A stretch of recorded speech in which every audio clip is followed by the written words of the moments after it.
Big boss ലൈവിൽ അനുമോളും അഭിലാഷും ലക്ഷ്മിയും കൂടി നിന്ന് സംസാരിക്കുകയാണ്. അനുമോൾ പറയുന്നുണ്ട്, ഞാനിവിടെ വരുന്നതിന് മുമ്പും എൻ്റെ വീട്ടിൽ എനിക്ക് എന്തെങ്കിലും ഒരു വിഷമം ഉണ്ടാവുകയാണെങ്കിൽ അമ്മയോ ചേച്ചിയോ അല്ലെങ്കിൽ എൻ്റെ ഫ്രണ്ട്സ് ആരെങ്കിലും റിലേറ്റീവോ ആരെങ്കിലും എന്നെ ഒന്ന് ഹഗ് ചെയ്ത് ഒരു ഇച്ചിരി നേരം എൻ്റെ ചേർത്ത് നിർത്തി കഴിഞ്ഞാൽ എൻ്റെ ആ വിഷമം അങ്ങ് മാറും.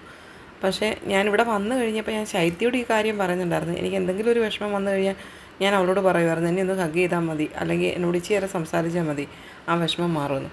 പിന്നെ ശൈത്യ പോയി കഴിഞ്ഞപ്പോഴാണ് ആതിരയും നൂറേ ഉള്ളത്. അപ്പോൾ പിന്നെ ഞാൻ അവരുടെ അടുത്ത് ഇങ്ങനെ പറയുമായിരുന്നു. പിന്നെ ഇവിടെ കരച്ചിൽ കാർഡ് എന്നൊക്കെ പറയുന്നത് കൊണ്ട് എനിക്ക് കരയുമ്പം ഭയങ്കര ഒരു ബുദ്ധിമുട്ടുമായി, കരയാനും പറ്റുന്നില്ല, അങ്ങനെ ഒരു അവസ്ഥയുണ്ടായിരുന്നു.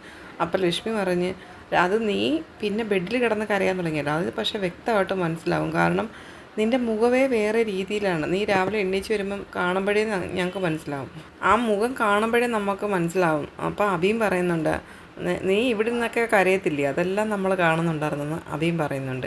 അന്നേരം അനുമോൾ പറഞ്ഞു, ഞാൻ ഇവിടെ നിന്നിട്ടൊക്കെ ഒരുപാട് കരഞ്ഞിട്ടുണ്ട്. പിന്നെ ഇവരെല്ലാവരും പോയിട്ട് തിരിച്ചു വന്നില്ലേ, അപ്പം മുതൽ പിന്നെ ഇങ്ങനെ ഓരോ പ്രശ്നങ്ങൾ വന്ന സമയത്ത് ഞാൻ ഇതുപോലെ ഇവിടെ വന്നിരുന്നും കരഞ്ഞിട്ടുണ്ട്, ഞാൻ ബെഡിലും കിടന്ന് കരഞ്ഞിട്ടുണ്ടെന്ന് അനുമോൾ പറയുന്നു.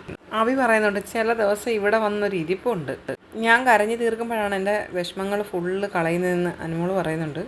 ഞാൻ കരഞ്ഞു തീർക്കുമ്പോൾ രാവിലെ ആകുമ്പോഴത്തേനും എല്ലാം ഓക്കെ ആവും. ചില ആൾക്കാർ ഇടിച്ച് തീർക്കും, ചില സാധനങ്ങൾ എറിഞ്ഞ് പൊട്ടിക്കും, പിന്നെ ചില ആൾക്കാർ ചീത്ത പറഞ്ഞ് സങ്കടം മാറ്റും. ഞാൻ കരഞ്ഞു തീർക്കുമെന്ന് പറയുന്നുണ്ട് അനുമോൾ. ലക്ഷ്മി പറയുന്നുണ്ട്, ഞാൻ അങ്ങനെ വലുതായിട്ട് പുറത്ത് കരയാറില്ല. ഒന്നീ എൻ്റെ കാറിനകത്തിരുന്ന് കരയും, അല്ലെങ്കിൽ റൂമിനകത്തിരുന്ന് കരയും, അല്ലാതെ ഞാനങ്ങനെ കരയാറില്ല.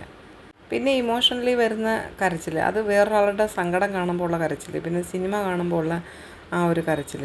അനുമോൾ പറയുന്നുണ്ട്, ഞാനിപ്പോൾ ഇവിടെ നിൽക്കുന്നതിനെ പറ്റി മാത്രമേ ചിന്തിക്കുന്നുള്ളൂ, പുറത്തുള്ളവർ എന്ത് പറയുന്നു അല്ലെങ്കിൽ എങ്ങനെയാണ് ഒന്നും ഞാനിപ്പോൾ ചിന്തിക്കുന്നേയില്ല. പിന്നെ ഇവരെല്ലാം ഇപ്പോൾ പുറത്തുനിന്ന് വന്നു കഴിഞ്ഞപ്പോൾ എനിക്ക് മനസ്സിലായി പുറത്ത് എന്തെല്ലാം നെഗറ്റീവ് നടക്കുന്നു, ആരെല്ലാം എന്തെല്ലാം പറയുന്നു. ഇന്നലെ ആരിനൊക്കെ സംസാരിച്ചപ്പോൾ പറയുന്നതിനകത്തുനിന്ന് ഒരുപാട് കാര്യങ്ങൾ എനിക്ക് മനസ്സിലായെന്ന് അനുമോൾ പറയുന്നുണ്ട്.